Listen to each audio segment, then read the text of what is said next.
Hey, beautiful souls, listen carefully. They're watching you crumble. Right now, while you smile through another day, that toxic person in your life is feeding off your slow destruction like a vulture circling dying prey.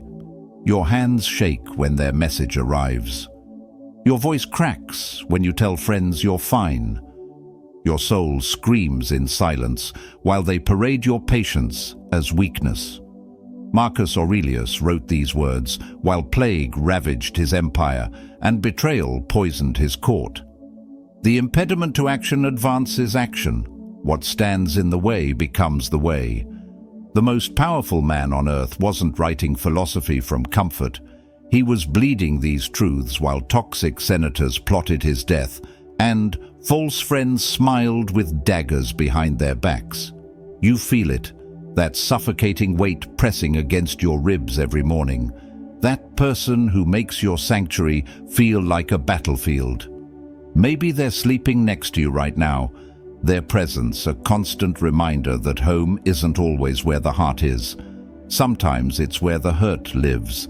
Maybe they share your blood, making every family gathering feel like walking through a minefield of manipulation. Or perhaps they sign your paychecks, turning your dreams into leverage against you. Your nervous system remembers every attack. That twitch in your eye when their name appears. The way your breathing becomes shallow, like you're rationing oxygen in their presence. Your body keeps the score of every toxic encounter, storing trauma in twisted muscles and sleepless nights. You've become a master of disguise, painting smile after smile over the wreckage they've created. The ancient Stoics called this dormant suffering passion, not the romantic kind, but the disease of letting others puppet your emotions. Every toxic person you've ever met has been pulling your strings, making you dance to their dysfunction. They've colonized your thoughts, invaded your dreams, turned your mind into their personal theater of chaos. Today, we burn that theater to the ground. Today, we reclaim every stolen moment of peace. These 8 strategies aren't self-help platitudes or motivational candy. They're weapons forged in the furnace of 2,000 years of human suffering and triumph. They're the same tools that helped slaves become philosophers and philosophers become emperors. This video will disturb the comfortable numbness you've accepted. It will shake the foundations of every toxic relationship you've normalized. Some of you will feel anger. Good. Some will feel fear. Better, because transformation begins at the edge of comfort's grave. Before we descend into this powerful metamorphosis, commit to yourself. Like this video as a declaration of war against your own suffering. Subscribe, because this channel will become your arsenal. And whatever you do, don't skip a single second. Each strategy is a vital organ in the body of your rebirth. Drop this affirmation in the comments with warrior's pride. Today, I reclaim my stolen power. Now let's get into it. Number 1. The venom neutralizer, transforming their poison into your power. You've been drinking poison, expecting them to die. Every night you replay their words, each repetition burning new scars into your psyche. You've become an addict to your own anger, mainlining resentment like it's keeping you alive when it's actually embalming you from the inside. Epictetus, born in chains, broken by masters, understood something revolutionary. No one can hurt you without your permission. This enslaved man discovered the ultimate rebellion, refusing to let his torturer live rent-free in his mind. While his body bore shackles, his thoughts soared free. The toxic person in your life has turned you into an emotional alchemist, except you've been turning gold into lead. Every hour you spend dissecting their behavior, predicting their moods, preparing your defenses, you're literally donating your life force to someone who wouldn't spit on you if you were on fire. You've become their unpaid therapist, their emotional janitor, their psychological punching bag. The venom neutralizer technique will feel like betrayal to your pain. Your suffering has become your identity. Your wound has become your worth. When someone asks how you are, you immediately think of them, don't you? Their toxicity has become your story's main character, while you've been reduced to a supporting role in your own existence. Starting tomorrow morning, when that first toxic thought arrives, and it will arrive like clockwork because trauma is punctual, you're going to perform mental surgery. Take that thought and ask, is this thought serving my greatness or serving their sickness? If it's the latter, you're going to speak aloud. This thought is dismissed from my court. Your mind will revolt. It will scream that you need to stay vigilant, stay angry, stay hurt. That's the poison talking, desperate to keep flowing through your veins. The toxic person has programmed you to be your own prison guard, and you've been doing their dirty work for free. Watch what happens when you stop manufacturing suffering in their honor. Watch how they escalate when your inner factory stops producing the emotional supply they've been consuming. Their confusion will be your confirmation that you're finally winning a war you didn't even know you were fighting. Seneca wrote, "Every night before going to sleep, we must ask ourselves, what weakness have I overcome today? What virtue have I acquired? Tonight, let your answer be, I stopped poisoning myself with someone else's venom." Number 2. The mirror shield technique. Reflecting their darkness back. They expect you to absorb their darkness like a sponge. You've been programmed to soak up their misery, wring yourself out, then return for more. You're not their emotional janitor, yet you show up with your mop and bucket every time they spill their toxicity. Today, you become a mirror instead of a sponge. Perseus used a polished shield to defeat Medusa, never looking directly at what would destroy him. Your toxic person is Medusa. One direct emotional engagement, and you're turned to stone, frozen in their dysfunction. The mirror shield isn't about revenge, it's about revelation. When toxicity hits your surface, it bounces back to its source, forcing them to witness their own monster. The last time they criticized you, your heart raced, your face flushed. You either fought back or shut down. Both reactions fed their hunger. Next time, you're going to commit psychological judo. When they say, "You're always disappointing me," you respond with robotic calm. You seem disappointed. When they scream, you never listen. You observe. You feel unheard. You're not agreeing or disagreeing. You're becoming a surface that offers no grip for their claws. This technique will feel like speaking an alien language. Your mouth will want to defend, explain, justify.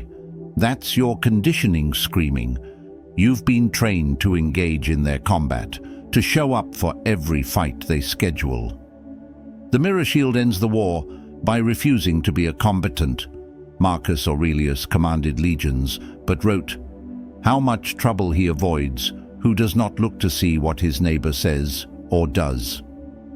You've been so busy watching their every move, anticipating their every mood, you've forgotten you have your own life to live.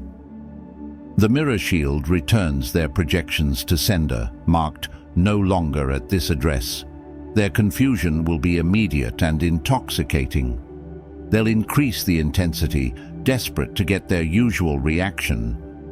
This is called an extinction burst, the dying scream of a toxic pattern. Hold your mirror steady. Let them see themselves without you as their filter, their excuse, their favorite distortion. You'll feel guilty at first, like you're abandoning them. That's not guilt. That's withdrawal from your addiction to their dysfunction. You've been getting high on the drama, mistaking intensity for intimacy. The mirror shield reveals the truth.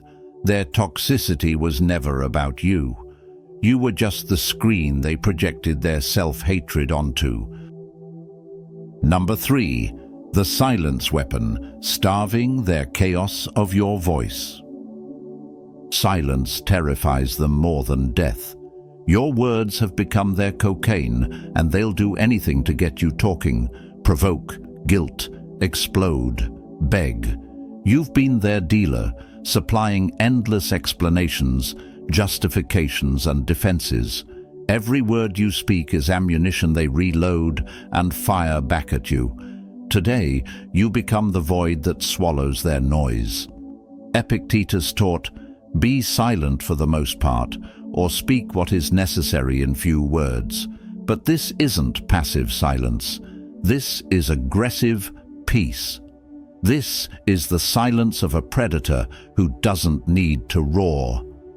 When they bait you with, "We need to talk," your silence becomes a mirror showing them their own desperation. When they demand explanations, your closed mouth becomes their personal hell. You've been performing in their circus for so long, you've forgotten you can simply leave the tent. They text paragraphs of manipulation. You don't respond. They call repeatedly. You don't answer. They corner you physically. You look through them like they're made of glass and walk away.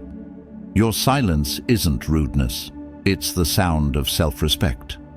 The toxic person has trained you like Pavlov's dog. They ring their bell of chaos, and you salivate words of defense.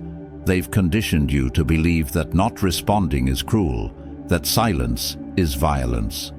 Meanwhile, they've been using your words as weapons, twisting every syllable into a knife to slide between your ribs. Your explanations become their ammunition. Your apologies become their permission slips. Tomorrow, when they start their performance, you're going to do something revolutionary. Absolutely nothing. Let them monologue to empty air. Let them drown in their own noise.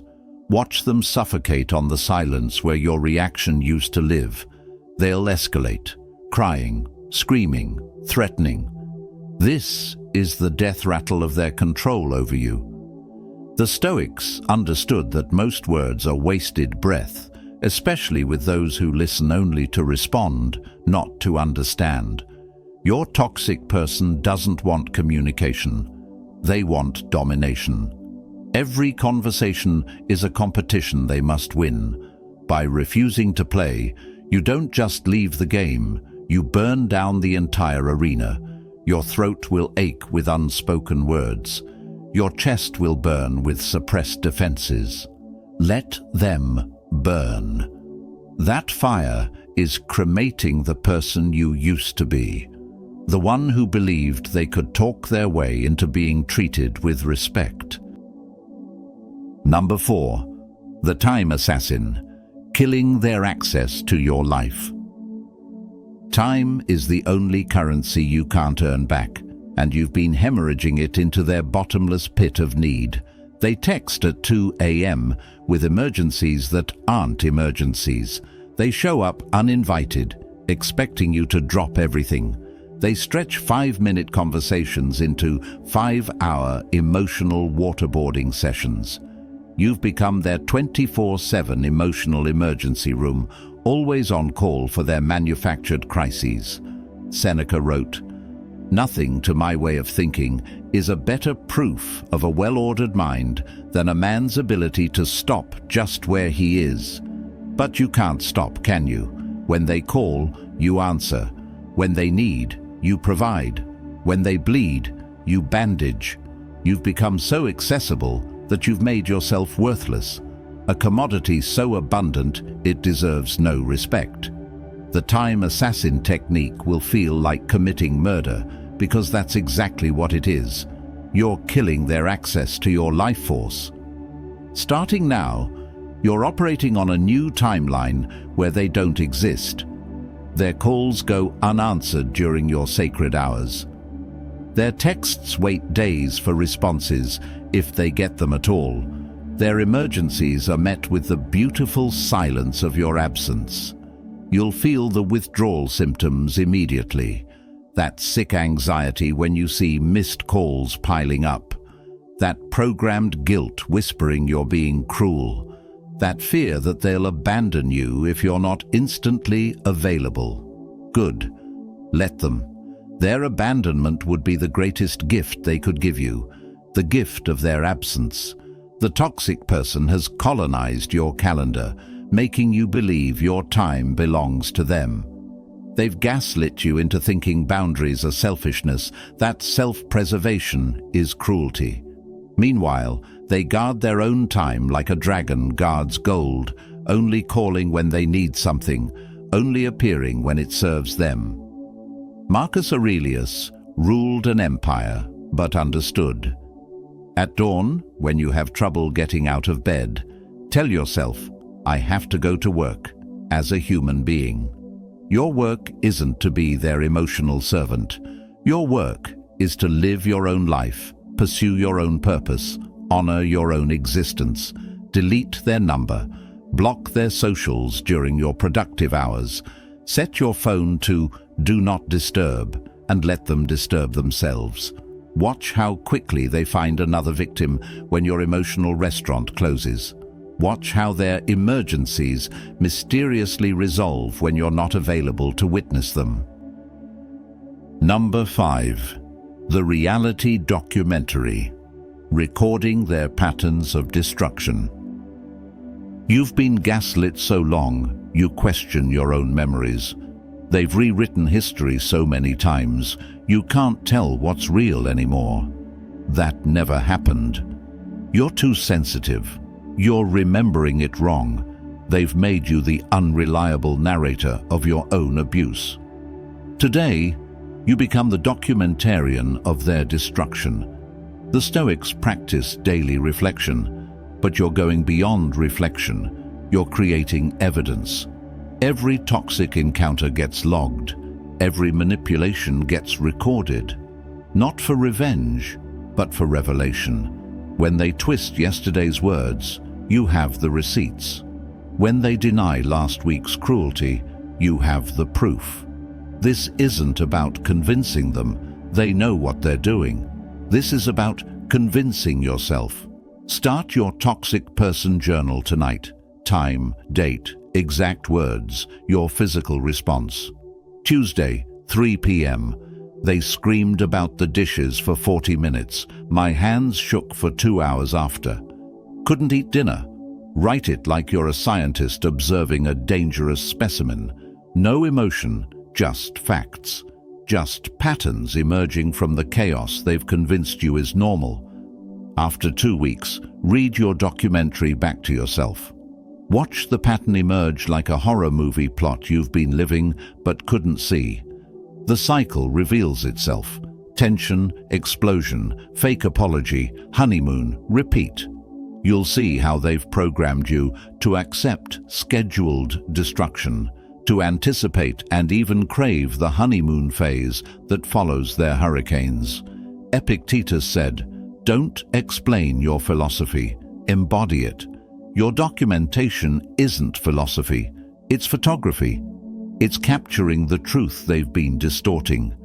Every entry is a snapshot of reality they can't delete, can't deny, can't distort.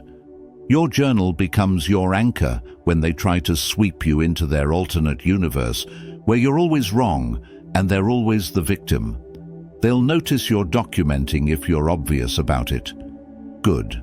Let them see you taking notes during their tantrum. Let them watch you typing on your phone after their manipulation. They'll accuse you of being dramatic, of keeping score. You're not keeping score, you're keeping sane. The documentary will reveal something terrifying. How much of your life has been stolen by their chaos? Hours, days, years, dissolved in their dysfunction.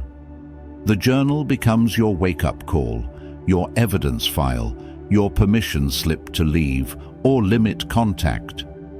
It's harder to deny abuse when you're staring at 50 pages of documented destruction. Number 6. The Energy Vampire Slayer. Protecting your life force. Feel your energy right now. That heaviness in your bones, that fog in your mind, that weight on your chest. That's not depression, that's possession. They've possessed your energy field like a parasite possesses a host. After every interaction, you need 3 days to recover. After every conversation, you feel like you've donated blood to a vampire who's never satisfied. You've become their personal power plant, and they're draining you until your lights flicker out. Marcus Aurelius wrote in the midst of war, "Waste no more time arguing what a good person should be. Be one. But how can you be good when you're empty? How can you shine when they've siphoned your light?" The Energy Vampire Slayer technique isn't metaphorical, it's medical. You're performing surgery to remove their feeding tubes from your soul. Before you meet them, you're going to perform an ancient Stoic practice with a modern twist. Visualize yourself surrounded by impenetrable golden fire. See their words hitting this barrier and disintegrating into ash. Feel their neediness bouncing off your shield like rain off armor. This isn't New Age nonsense. This is neuroscience. Your brain doesn't distinguish between vividly imagined protection and real protection. During interaction, become hyper-aware of your energy levels. The moment you feel the drain beginning, that subtle pull in your stomach, that familiar exhaustion creeping in, you physically step back. You literally create space. You excuse yourself to the bathroom and breathe 10 deep breaths, imagining their hooks falling out of your energy field. You return different, reset, unplugged from their matrix. They've trained you to believe their exhaustion is connection, that their emotional vampirism is intimacy. You mistake their feeding for needing, their draining for loving. But love doesn't leave you depleted. Connection doesn't require your destruction. Real relationships are solar panels, not power drains. They charge you up, not break you down. After every encounter, you must perform an energy cleansing. Shower and imagine their residue washing off your skin. Exercise violently. Run, hit a bag, scream into a pillow, physically expel their poison from your cells. Sleep alone that night, even if you're married to them. Your energy field needs quarantine to rebuild what they've demolished. Watch what happens when you stop being their gas station. Watch them sputter and stall when your pumps run dry. They'll find another source. They always do. Energy vampires don't starve. They just move to the next willing vein. Number 7. The Phoenix Protocol. Burning down who they made you become. Look in the mirror tonight. That person staring back isn't you. It's who you became to survive them. You've shapeshifted so many times to avoid their wrath. You've forgotten your original form. You've become a professional apologist, a walking disclaimer, a human shock absorber. They've sculpted you into their perfect victim, and you've been posing for them like their personal statue of suffering. Seneca faced exile and ordered suicide, yet wrote, "Every new beginning comes from some other beginning's end." Your toxic person hasn't just hurt you, they've murdered who you were meant to be. That confident person you once were, murdered. That dreamer with wild ambitions, assassinated. That lover who trusted freely, executed.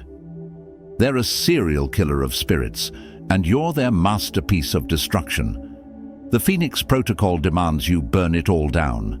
Every adaptation you made to survive them, every personality modification you installed to avoid their rage, every piece of yourself you amputated to fit their narrow corridor of acceptability.